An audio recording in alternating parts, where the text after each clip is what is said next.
ہر جگہ وہیں سار بفلک عمارتیں، کشادہ سڑکیں اور گاڑیوں کی ریل پیل۔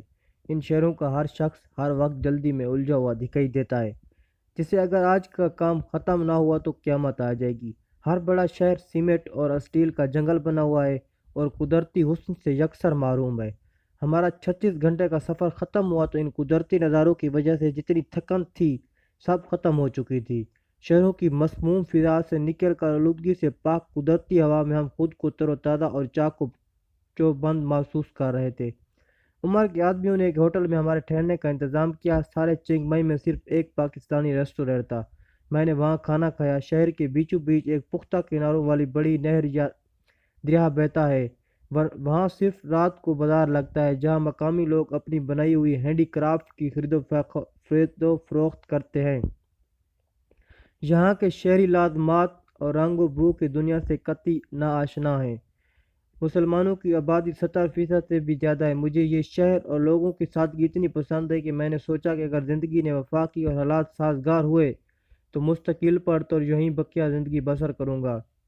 اس پاکستانی ریسٹورنٹ میں مجھے خفیہ محافظوں نے ہمیں آل کلیئر کا سگنل دیا اور تیسرے دن صبح 7 بجے ہمارا چھوٹا سا کارواں برما کے بارڈر کی طرف روانہ ہوا۔ یہاں میں قارئین کی گوش گزار کرنا چاہتا ہوں کہ برما اور تھائی لینڈ کے بارڈر پر کم از کم اس علاقے میں کوئی حد بندی نہ تھی۔ دونوں اطراف کے لوگ سرحدی قصبوں میں بلا روک ٹوک آتے جاتے تھے۔ برما کی فوج، جسے آرگنائزڈ گینگ آف گینگسٹر لٹیروں کا منظم گروہ کہتے ہیں، اپنے ملک کے اندر بڑے قصبات اور شہروں میں عوام اور کاروباری طبقے سے بھتا لیتے تھے اور یہی ان کی تنخواہ تھی۔ ساری دنیا سے سفارتی تعلقات منقطع کر کے برما دنیا بھر کے باقی ملکوں سے تقریباً کاٹ چکا تھا۔ امپورٹ اور ایکسپورٹ نہ ہونے کے برابر تھی۔ انسانی حقوق نام کی کوئی شے نہ تھی۔ ہر بات کا حل صرف گولی تھا۔ برمی مسلمانوں کی حالت تو اور بھی ناگفتہ بات تھی۔ وہاں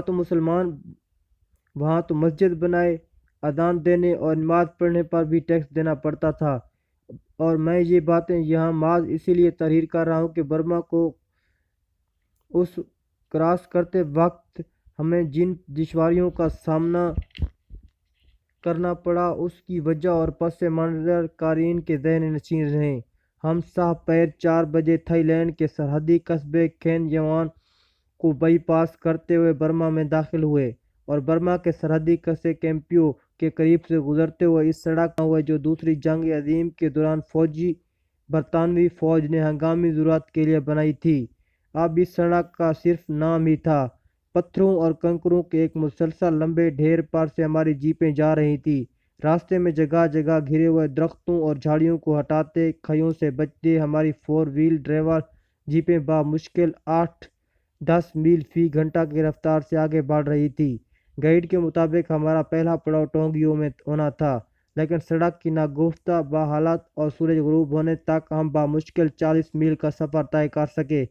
جیپوں کی انجن بے حد گرم ہو چکے تھے۔ اندھیرا چھانے کے بعد جنگلی درندوں کا بھی خطرہ تھا۔ بالآخر یوں فیصلہ ہوا کہ جہاں بھی ذرا سی کھلی جگہ مل جائے وہیں رات بھر کے لیے کیمپ لگا دیا جائے۔ جلدی ایک مناسب جگہ پر ہم نے گاڑیاں روک دی۔ 6 آدمی فوراً ہی ٹہنیاں اکٹھی کرنے چل دیے۔ جنگلی جانور اور سانپ وغیرہ سے بچنے کا واحد طریقہ یہ تھا کہ چاروں طرف آگ کا دائرہ بنا کر رات بھر آگ جلتی رکھی جائے۔ جب خاصی مقدار میں ٹہنیاں اکٹھی ہو گئی تو ہم نے درمیان میں جگہ صاف کر کے چھوٹے ٹینٹ لگائے۔ کھانا کھانے کے بعد ٹہنیوں کو آگ دکھا دی اور میں نے 3 آدمیوں کے آگ کے دائرے کے باہر 3 گھنٹے کی نگرانی کی ڈیوٹی لگا دی۔ ابھی ہم ان انتظامات میں مصروف تھے کہ سامنے سے گاڑی کے انجن کی آواز ہیڈ لائٹس کی جھلملاتی روشنی دکھائی دی۔ ہم سب نے اپنا اسلحہ نکال کر ہاتھوں میں لے لیا۔ آنے والا صرف ایک ہی گاڑی تھی اور ایک آدمی اس کے آگے پیدل چل رہا تھا۔ جب وہ ذرا اور قریب آئے تو میرے ساتھیوں نے پیدل اور گاڑیوں میں بیٹھے 3 آدمیوں کو اپنی شست میں لے لیا۔ ابھی وہ گولیوں کی بار مارنے والے ہی تھے کہ میں نے پیدل آنے والے کو پہچان لیا۔ وہ ہمارے خفیہ محافظوں میں سے انگریزی بولنے والا تھا۔ میں نے چلا کر ساتھیوں سے کہا، فائر نہ کریں۔ میرے ساتھی حیران تھے کہ میں نے انہیں فائر کرنے سے کیوں روکا اور آنے والے اجنبی کون تھے۔ ہمارے بالکل نزدیک آ کر انہوں نے گاڑی روکی۔ میں نے انگریزی بولنے والے کو الگ لے جا کر یہاں آنے کی وجہ پوچھی تو اس نے کہا کہ تقریباً 8 میل آگے فوجیوں کا ایک دستہ رات بھر کے لیے پڑاؤ کر رہا ہے۔ اسی لیے وہ بھی راستے میں ہی رک گئے اور پھر ہمیں بتانے کے لیے واپس آ گئے ہیں۔ میرے پاس اب اس کے سوا کوئی صورت نہ تھی اور ان کا اپنے ساتھیوں سے ہمارے کاررواں کے ہراول دستے کے طور پر تعارف کراؤں۔ ہم فوجیوں سے جان بوجھ کر مٹ بھیڑ نہیں چاہتے تھے۔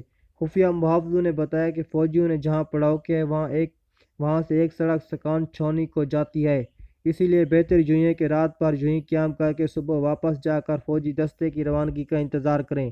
اگر وہ سکان کی جانب گئے تو ہم اپنا سفر جاری رکھیں گے، اور انہوں نے ٹونگیوں کا رخ کیا تو پھر ہم ان کی روانگی کے 24 گھنٹے بعد یہاں سے چلیں گے۔ ان کا ہماری جانب آنا بعید قیاس تھا، کیونکہ بارڈر کی طرف آنے کی کوئی انہیں ضرورت نہ تھی۔ محافظ ساتھیوں کے باقول اس فوجی دستے کے 3 ٹرک کھانے پینے کے سامان اور اسلحہ سے بھرے ہوئے ہیں۔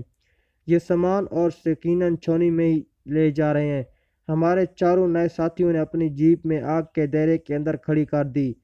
مچھروں نے اب بھرپور جلغار کر دی تھی۔ ہر سو خاموشی میں گدڑوں اور دوسرے چھوٹے جانوروں کی آوازیں بھی شامل ہو گئی تھیں۔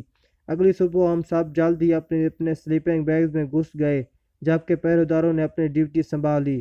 ہم ڈبل روٹی اور چائے کے ناشتے سے فارغ ہی ہوئے تھے کہ ہمارے خفیہ محافظ جو منہ اندھیرے ہی دستے کی روانگی دیکھنے گئے تھے اور واپس آ گئے اور ہمیں بتایا کہ ہماری سوچ کے عین مطابق فوجی دستہ سکان چھانے کی طرف ہو گیا ہے۔ ہمارے لیے اب راستہ کھلا تھا۔ ہم نے جلدی پڑاؤ کا سامان سمیٹا اور رات بھر جلنے والی آگ کے نشان مٹائے۔ میں نے خفیہ محافظوں کو کہا کہ اب انہیں ہم سے زیادہ دور رہنے کی ضرورت نہیں ہے، وہ صرف 1 میل کے لگ بھگ ہم سے آگے رہیں گے۔ ہم نے صبح 8:30 بجے اپنی جیپیں سٹارٹ کی اور ٹونگیوں کی راہ لی۔ ہمارے گائیڈ کے مطابق اگر سب اچھا رہا تو شام 5 بجے تک ہم ٹونگیوں پہنچ جانا تھا۔ ہم جیسے آگے بڑھ رہے تھے، درختوں کا گھنا پن کم ہو رہا تھا اور چھوٹی چٹانیں اور پتھروں کے بڑے بڑے ٹکڑے نمایاں ہو رہے تھے۔ میری جیپ میں بیٹھے گائیڈ نے اپنی ٹوٹی پھوٹی انگریزی میں بتایا کہ اس علاقے میں دنیا کا بہترین یاقوت ملتا ہے، جسے پیجن بلڈ کا نام دیا گیا ہے، اور تھوڑا سا شمال کی جانب جائیں تو ہیروں کی کانیں۔ انگریزوں کے دور میں یہاں سے ہیروں اور یاقوت کی باقاعدہ کان کنی ہوتی تھی، لیکن ڈاکوؤں اور فوجی جتنا کہ یہ قیمتی پتھر کانوں کے مالکوں اور ٹھیکیداروں سے مسلسل چھینے کی وجہ سے کان کنی بند ہو چکے۔ اب کچھ مہم جو اپنی زندگی داؤ پر لگا کر صرف 2-3 دن جہاں بلاسٹ کر کے یہ پتھر نکالنے کی کوشش کرتے ہیں، کچھ اتنے خوش قسمت ہوتے ہیں کہ پہلے بلاسٹ میں ہی کروڑوں روپے کے یاقوت اور ہیرے ان کے ہاتھ لگ جاتے ہیں۔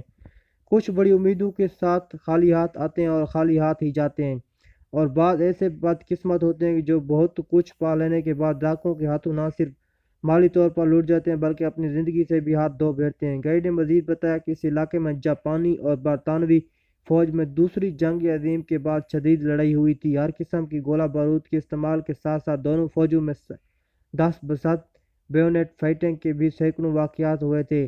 انگریز فوجی تو جاپانیوں کو دیکھتے ہی